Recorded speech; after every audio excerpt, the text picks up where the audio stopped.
That would be like saying that if your son, if you had six sons and one of them moved to China and his descendants were only Chinese, and one moved to Greenland and his descendants were only Inuit, and another son moved to, I don't know, the Amazon and his descendants were only, folks from the Amazon, that they wouldn't be your relatives. That would not patently be not true. Genealogically, they would all be connected to you because you're the grandpa. They're still connected.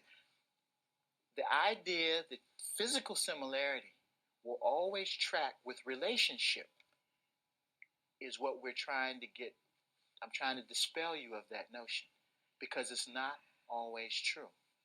And so there's sometimes people who may look very similar, or when you measure certain things, they may appear to be similar based on the math, but in actual fact, using other measures and other kinds of information, you know that can't possibly be true. So when I go down to when I go to some village in the Sudan and I say that guy looks just like guy Carfus in London, I mean they must be. Oh, no, it's not your twin brother. It's an accident. It's an accident. There is something in physical anthropology and evolutionary biology called polytopicity, and polytopicity was a problem for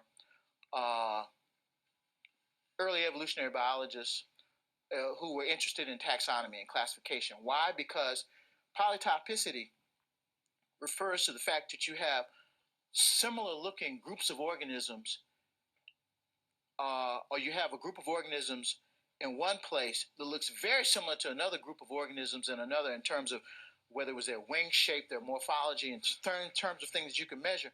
But the dilemma was, should you group these things together when one was 10,000 miles away from the other and there was no way that one got from one place to the other. In other words, they were not closely historically connected.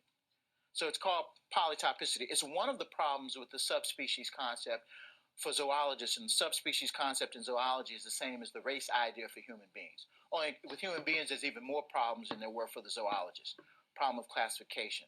So my human example of polytopicity is certain people from Vanuatu and Papua New Guinea and those places who, for everybody who just sees them on the street, based on your own social experience, you say, oh, these look like Africans. These are Africans. Well, no, they're not. No, they're not. Their lineage DNA says they're not. Where they live says they're not. And their languages definitely put them very far afield. But they live in tropical climates. Modern humans were tropical to begin with. Are these retentions from early migrations? Or are they just reacquisitions of tropical traits? Now, no one can answer that, but their DNA clearly ties them to Asia. I mean, the lineage DNA.